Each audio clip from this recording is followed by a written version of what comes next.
जय हिंद दोस्तों। I hope कि आप सब लोग बहुत बढ़िया होंगे। तो आइए आज की वीडियो में डिस्कस करेंगे हम पीएचडी इंटरव्यू। इस इंटरव्यू में हम कवर करेंगे हम एमएनआईटी इलाहाबाद, आईआईटी बीएचयू और ट्रिपल आईटी इलाहाबाद।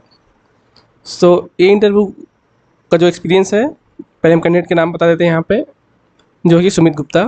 इनका मास्टर्स कहाँ से हुआ है? यूनिवर्सिटी ऑफ इलाहाबाद से। इनका गेट रैंक था 915। ठीक है, तो ये तीनों इंटरव्यू एक्सपीरियंस सुमित गुप्ता का ही है। जो भी एक्सपीरियंस शेयर किए मेरे से, मैं सब कुछ यहाँ पे आपको शेयर करने वाला हूँ स्टेप बाय स्टेप, कि आपको रिटर्न में कैसे करना है और इंटरव्यू में कैसा करना है। सब कुछ चीज़ें हम आपको प्रॉपर वे में यहाँ पे शेयर करेंगे, ताकि इनकेस आप भी जा रहे हो इंटरव्यू देने के लिए किसी भी आईआईटीज़, एनआईटीज़ और ट्रिपल आईटी में, तो ऐसी सारी दिक्कतें जो भी है आपको फेस करनी ना पड़े। ठीक है, तो आइए स्टार्ट करते हैं।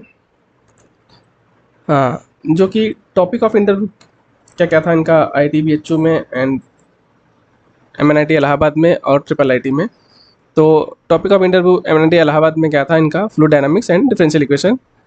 और इनका सेम टॉपिक था आईआईटी बीएचयू में भी। ठीक है, और आईआईटी बीएचयू में इनसे ऐसा पूछा गया कि फ्लूइड डायनामिक्स के वहाँ फैकल्टी बहुत कम थे, तो इनसे कुछ और टॉपिक पूछा गया था। इन्होंने ऑप्शन में ग्रुप थ्योरी बोला है। ठीक है, क्योंकि उस पैनल में जो भी फैकल्टी अवेलेबल होंगे उसी के हिसाब से वहाँ पे आपसे क्वेश्चन पूछे जाएंगे। ठीक है, तो एक मेरा सजेशन यहाँ पे होगा कि आप इंटरव्यू देने से पहले या तैयारी करने से पहले एक बार आप जाके साइट्स पे सारे फैकल्टी का रिसर्च एरिया देख लो यहाँ पे, ताकि उस फैकल्टी का रिसर्च एरिया जो आपके एरिया से मैच हो रहा है तो उस पर से आप तैयारी करके जाएँ। ठीक है, तो ये आपके लिए ज़्यादा बेहतर होगा। ठीक है, आप रैंडमली तैयारी करके जाओगे तो मे भी आपके सिलेक्शन के चांसेस बहुत कम होंगे, क्योंकि वो पैनल में रहें अवेलेबल नहीं रहेंगे, तो चीज़ें आपके अगेंस्ट रहेंगी।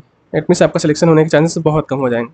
ठीक है, तो आइए डिस्कस करते हैं। फर्स्ट ऑफ ऑल हम डिस्कस करेंगे रिटन टेस्ट प्लस इंटरव्यू। तो एमएनआईटी इलाहाबाद में जो था 50 क्वेश्चन पूछे गए थे। ठीक है, और सारे सिलेबस था, और वो लोग सिलेबस प्रोवाइड करते हैं कि आपको इस सिलेबस से क्वेश्चन पूछे जाएंगे। ठीक है, तो इसमें सुमित का एडवाइस था कि क्योंकि क्वेश्चन जो थे निगेटिव मार्किंग के थे, और क्वेश्चन का जो लेवल है वही नेट गेट का लेवल है, उससे ज़्यादा टफ लेवल नहीं है।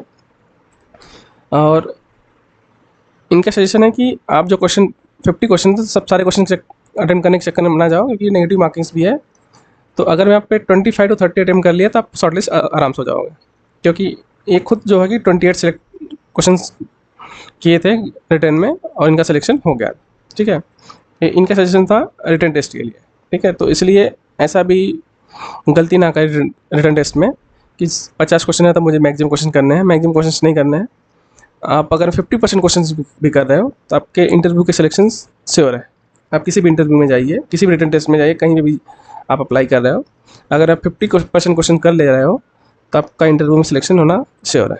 इंटरव्यू के लिए आप तैयारी कर सकते हो। ठीक है, कभी कभी उससे कम में भी हो जाता है, पर इतना टारगेट रखना है 50% क्वेश्चन हमें अटेम्प्ट करने हैं, और भी सही से। ठीक है, तो आइए अब डिस्कस करते हैं हम क्वेश्चन के बारे में, इंटरव्यू क्वेश्चन कैसे कैसे पूछे गए थे। तो इनका था फ्लूइड डायनामिक्स में क्वेश्चन पूछे गए। फ्लूइड डायनामिक्स प्लस इनका टॉपिक था डिफरेंशियल इक्वेशन। तो पहला क्वेश्चन था कि नॉन लीनियर डिफरेंशियल इक्वेशन क्या होता है, और उसके बाद उन्होंने कुछ क्वेश्चन पूछा होता है, कुछ एग्जाम्पल पूछे होंगे। ठीक है, तो सेकंड क्वेश्चन था कि इक्वेशन ऑफ कंटिन्यूटी का स्टेटमेंट से पूछा गया था, और थर्ड क्वेश्चन था कि रफ आइडिया क्या होगा, prove the equation of continuity. ठीक है, फोर्थ क्वेश्चन था कि significance of numbers in fluid dynamics, और उसके बाद उन्होंने कुछ एग्जाम्पल पूछा था। ठीक है, तो इन्होंने एग्जाम्पल में कुछ रेनॉल्ड्स नंबर बताया था, तो उसको बोले थे उसको डिफाइन करो। ठीक है, ये 5 क्वेश्चन। छठा क्वेश्चन था कि व्हाट इज स्टिक लाइंस। सातवां क्वेश्चन था कि what is the basic governing law of fluid motion. जो आठवां क्वेश्चन था कि व्हाट इज़ वेलोसिटी पोटेंशियल, और उसका सिग्निफिकेंस क्या हो। ठीक है, ये 8 क्वेश्चन पूछे गए थे उनसे, और एट द एंड जब रिजल्ट आया तो इनका यहाँ पे सिलेक्शन हो गया था एमएनआईटी इलाहाबाद में। ठीक है, तो आइए डिस्कस करते हैं हम आईआईटी बीएचयू के रिटन टेस्ट में और इंटरव्यू के बारे में। ठीक है, अब हो गया आईआईटी बीएचयू में जो था रिटन टेस्ट में क्या था कि इन्होंने 25 क्वेश्चन पूछे थे, और 25 क्वेश्चन में सारे टॉपिक कवर कर लिए थे। ठीक है, तो इसमें से 25 क्वेश्चन में सुमित का सजेशन था कि इसमें भी सारे क्वेश्चन अटेम्प्ट ना करें, और क्योंकि सुमित खुद भी जो भी क्वेश्चन अटेंड किए थे 18 क्वेश्चन अटेंड किए थे। ठीक है, 18 क्वेश्चन अटेंड किए थे, और टोटल नंबर ऑफ कैंडिडेट्स कितने क्वालिफाई हुए थे? 41। ठीक है, यहाँ पे 41 क्वालिफाई हुए थे इंटरव्यू के लिए। ठीक है, इंटरव्यू के लिए। और इनका जो जो क्योंकि ये क्या किए थे, 18 क्वेश्चन अटैम्प्ट किए थे, ठीक है, 18 क्वेश्चन क्या किए थे, अटैम्प्ट किए थे। और इनका जो लिस्ट में नाम था 20th पोजीशन पे था, किसमें था, 20th पोजीशन पे, ठीक है। अगर मैं आप 15 क्वेश्चन भी कर जाओगे, आप मतलब 12 क्वेश्चन भी कर रहे हो, 13 क्वेश्चन भी कर जाओगे, फिर भी आपका सिलेक्शन आसान से हो जाएगा इंटरव्यू के लिए, ठीक है। तो रिटर्न में ज़्यादा प्रेशर नहीं लेना है कि रिटर्न में अगर मैं अपने नेट और गेट की तैयारी की है प्रॉपर वे से, तो क्वेश्चन आसानी से सॉल्व हो जाएंगे, ठीक है। तो इसी में भी सेम सजेशन था, क्योंकि नेगेटिव मार्किंग्स रहते हैं, तो इसलिए सिलेक्शन होने के चांसेस ज़्यादा हो जाते हैं अगर मैं अपने नंबर ऑफ क्वेश्चंस कम किए वो भी सही किए, ठीक है। अब इतना भी कम नहीं करना कि 1-2 क्वेश्चन कर देना है।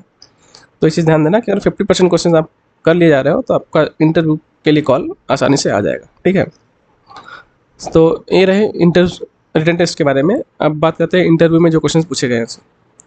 तो इंटरव्यू क्वेश्चन में पहले तो इनका था फ्लूइड डायनामिक्स, देन क्वेश्चन आया कि वहाँ से कि कुछ और एरिया में आप इंटरव्यू देना पसंद करते हो, तो उन्होंने बता दिया था ग्रुप थियरी में, ठीक है ना। तो फ्लूइड डायनामिक्स से पहला क्वेश्चन था कि व्हाट इज़ फ्लूइड, ठीक है। सेकंड क्वेश्चन था कि question of continuity. Third question था कि prove the question of continuity. Fourth question था कि define rotational motion and vorticity in it, ठीक है। अब बताया ना कि वहाँ पे ये जो स्टेटमेंट है, स्टेटमेंट दिया गया है सुमित के थ्रू, ठीक है। Then the professor of fluid dynamics seemed to be very less interested and they asked another topic which I had reply for and that was group theory, ठीक है। तो कुछ क्वेश्चन ग्रुप थ्योरी से आए, ठीक है। Relations between order of Sn and An, a number of elements of order 4 in S4, group is of order PQ and is non-abelian, what can be the order of its center and y, ठीक है। और एक चीज़ है कि अगर मैं आप कुछ थियरी पढ़ रहे हो तो एक चीज़ देखना है कि उसका कुछ रफली प्रूफ थोड़ा सा देख लेना, क्योंकि लोग कभी कभी रफली प्रूफ मांग लेते हैं स्टेटमेंट के, ठीक है। तो ये चीज़ें आपके लिए प्लस पॉइंट हो जाएगी अगर मैं आप रफली प्रूफ स्केच कर देते हैं वहाँ पे, ठीक है। ज़्यादा डिटेल्स में नहीं, पर एक आइडिया होना चाहिए कैसे कैसे हम उसको प्रूफ कर सकते हैं, ठीक है। तो फोर्थ क्वेश्चन का था कि element of A4 of order 2 किस टाइप के होंगे, 2+2 के होंगे कि 2+1+1 टाइप के होंगे, ठीक है। इसके पीछे का आप रीजन बता सकते हो यहाँ पे। तो इतने सारे क्वेश्चन रहे हैं कि ग्रुप थियरी से। तो सुमित का सिलेक्शन ITBHU में नहीं हुआ क्योंकि जो जिस टॉपिक से इंटरव्यू दे रहे थे वहाँ के फैकल्टी बहुत वेरीलेस थे, ठीक है। अदरवाइज इनका इंटरव्यू बहुत बढ़िया हुआ था, तो क्योंकि वहाँ पे फैकल्टीज एरिया के अवेलेबल नहीं थे इसलिए इनका सिलेक्शन वहाँ पे नहीं हो पाया, ठीक है। अब बात करते हैं IIT इलाहाबाद, ठीक है। तो IIT इलाहाबाद में पिछली बार रिटर्न हुआ था, पर इस बार उन्होंने चेंज कर दिया था कि जिसका नेट गेट है तो उसके लिए रिटर्न नहीं है, डायरेक्ट इंटरव्यू है, ठीक है। तो डायरेक्ट इंटरव्यू हो तो इंटरव्यू में क्वेश्चन पूछे गए यहाँ पे IIT इलाहाबाद में, और IIT इलाहाबाद में इन्होंने दे दिया था यहाँ पे ग्रुप थियरी में। तो ग्रुप थियरी में 6 क्वेश्चन पूछे गए थे। List all the group up to isomorphism from order 1 to 10 and non-abelian group with all subgroups normal. Define the center of group is an idempotent matrix diagonalizable y and ask about the group S1, ठीक है। Define the rank of matrix, ठीक है। यहाँ पे इनका topic था interview का जो भी IIT इलाहाबाद का ग्रुप प्लस लीनियर का, ठीक है। तो इससे इतने सारे क्वेश्चन पूछे गए थे, तो बट इनका मेनली सिलेक्शन जो कि MNIT इलाहाबाद में हो गया, ये MNIT इलाहाबाद में अभी एडमिशन ले लिए हैं PhD के लिए, ठीक है। तो ये रहा सुमित गुप्ता की जर्नी। और अगर आप भी ये वीडियो देख रहे हो, कुछ आपको सजेशन के लिए अच्छा लग रहा है तो आप वीडियोस को लाइक करें, और आप भी कहीं अगर मैं इंटरव्यू के लिए अपीयर हो रहे हैं और अपना भी एक्सपीरियंस में शेयर करना चाहते हो तो फिलहाल मेरे जो चैनल है उस पर मेरा व्हाट्सअप लिंक है, आप उसके थ्रू मेरे से कॉन्टेक्ट कर सकते हो। और इनकेस कुछ भी डाउट हो रहा है इंटरव्यू के लिए रिलेटेड, रिटर्न से लेके और इंटरव्यू से रिलेटेड कोई भी डाउट्स है तो आप मेरे से कॉन्टेक्ट कर सकते हो, ठीक है, उस ग्रुप के थ्रू, ठीक है। तो इस वीडियो में इतना ही, अब मिलेंगे अगले वीडियो में। Thanks for watching.